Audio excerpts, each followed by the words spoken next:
I looked to Colt in the morning, still holding to our Lyra. "Is she all right?" I whispered. "It's all right, barely a mark. If it was going to fester, it would have started by now. Try to rest. I have her." "I can't. I have all these horrible thoughts running through my head." "I know I have the same thoughts often. We need better medical here. I think for the herd we should hold off on the trying to find that potions woman. Though I am very keen on finding her, whoever she may be. We shall go to the deer herd. Perhaps they can spare us one of their medicine women for the time being. They're not as versed in medicines used as pills, but plants they know how to use in place of them. One could watch out over the herd's sicknesses till a better option is found, and we should see if T has adjusted to her new life. For this journey only being a few days, we should take our daughter just to ease your mind." "Are you sure? I know you want answers. It's not a leader who puts his wants before his people's needs, and a doctor is. I have great fear worse is to come for our people. We are always just one sickness away to being weakened, but my family will always come between it all." Poor little Lyra was up on and off through the night, but her arm didn't seem any worse, and she finally stopped crying. It was late morning. Now it wasn't like Colt to hold to one place this long during the day. He was always moving about. Colt called in Gretel, "Wrap her up for travel, we will be leaving soon." Colt called for Abel, "Tell Mac to be ready with Atropos and Lyra's nurse mare ready for travel. You will be staying here as herd stallion. When I return we shall talk of some great matters between us. Go find Abera in the underground. If he's sober enough, tell him to come as well." Colt's voice was firm and rough, but why? "If not, he can stay with the herd till my return." "Yes, my brother. If I have done something to displease you, I would wish to know now if it pleases you. Let your mind be at rest. It is nothing of the kind, but we shall talk when I return in a few days." By now Traveler was in the doorway waiting for instructions himself. Colt looked to him.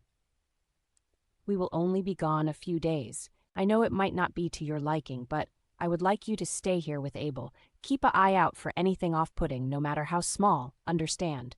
Traveler looked to him. "I understand." Colt looked at him a moment. "I'm trusting you with this." I looked to Colt. I felt like again I was missing something, but I couldn't ask just now what it was. Some time passed, and Abira came up in a finer mood.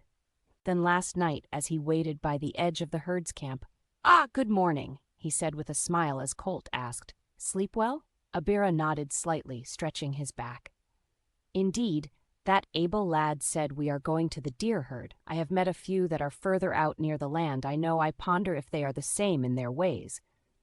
I have not traveled as far out to your lands before, but it seems most of the deer herds are the same in many ways. Being all female tends to be one thing they all have in common." Colt smirked. I myself had never given it much thought till those words. It seemed as though the deer herd would not allow many men into the area, even for talks. Colt seemed to be an exception, but why? On the other hand, Alpha seemed to push his way in. If one of the herd was married, it was rare for them to stay part of the deer herd. They would usually move on with the herd of their husband, and usually they had no children. Most were barren. I had heard this while listening in to the gossip in the weaving and dyeing rooms. I had never been to the deer herd myself, so I didn't know what to expect. Colt looked to Mac, who came trotting up. "Mac, this is Abira. I was hoping you don't mind letting him be your rider for a time." Mac looked over to Abira, then to Colt. Then going up to Abira, he smelled around him as Abira rubbed Mac's nose. "You smell of lions." "Ah, so you can speak, can you?" "I believe so. I assume you know how to ride?" Mac said. Abira looked him over. "Well, I have little horse riding under my belt, but I can hold my own." Mac neighed slightly. "Then we shall get along just fine." Abira, still looking him over. "May I ask, is there human under your skin?" Mac shook his head no slightly. "I was never made of man, but my mind, or thoughts of when I am unsure what to call it, was mingled with a horse's, but that is the little that is left of me." "Then, how do you smell?" "I am an advanced system. It would not be for you to understand its bits of wire. And electron synthesizers, I doubt it could be replicated." "I see. May I get on?" "You do not need to ask." Abira drew up on Mac's back. Mac turned his head slightly to meet Abira's eyes. "So you can ride." Abira just slightly nodded as they both looked to Colt, now on Diligence. Mac looked to Diligence, so that stallion is my replacement. Colt looked to Mac. He was my horse from my past. I hope you understand. Mac yawned slightly. He was never one for mornings. I have no feelings on it. I saw this wild one running off the younger stallion after a good fight. Afterwards, it seemed as though some of the horses knew of him as well as he seemed to know the land during his fighting. It is most logical for him to stay your horse. I am content to be left to the fields. Colt nodded. Well, for a few days, you will be of great use to us. Mac just nodded as Colt waited for our daughter to be packed on a side pouch of the nurse mare. It was how all the herd's children to young for a horse's back to ride on. They were all used to it. Colt looked to Abel. Keep an eye on the herd. We will not be long. Be sure to have accommodations for the deer herd. If they can spare some of the medicine women, we want them to feel welcomed. Abel nodded. Colt looked to Sam. You want to come or stay? It is up to you. Sam, without a moment to think, spoke out. If I can go, I'd like to go with you. Colt smiled. I wouldn't have asked if it wasn't a choice in it. Come on then. And we were off to the deer herd. Colt, Abira, Mac, Sam, and I. The days were slowed by taking stops to take care of Lyra. She was crying on and off, seeming uncomfortable. Colt held her at times, but nothing seemed to calm her. And as the few days had passed, the bite was almost healed.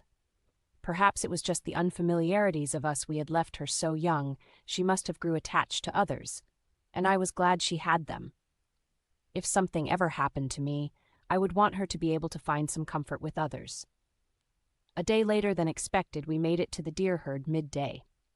It was a warm day, with little breeze. We were greeted before the trees by some women with spears and purple markings on their arms. Colt, why are you here so early in the year? And with others? Is someone ill? Colt scratched at the back of his neck. We have come to talk with Firefly on some matters, and our new daughter has been bitten by a spider. I believe nothing serious, but I would like to have her looked at to be sure. The shorter one nodded, tilting her head for us to follow. We entered the lush green tree line. It was much cooler in the shade. The trees, as we went deeper in, were thicker and thicker, till Colt jumped down off his horse, as did we. Leave them here, Colt said as he retrieved Lyra from her side pouch. She was sleeping at the moment, as the two guards patiently waited for us to continue with them. We went even deeper in, so far, it must have been miles. It took us at least an hour of faster-paced walking. The root system here was rather thick on the ground, but Colt maneuvered it easily even with Lyra in his arms. Abira looked about. This place reminds me of a place I visited as a boy. I used to play in the trees, making nests of mosses between roots, sleeping the day away until one of Father's men would be told to seek me out for my lessons. Sam was very quiet, staying by my side. I was able to find my way over the roots well enough, even though my footing was never as graceful as others from the herd.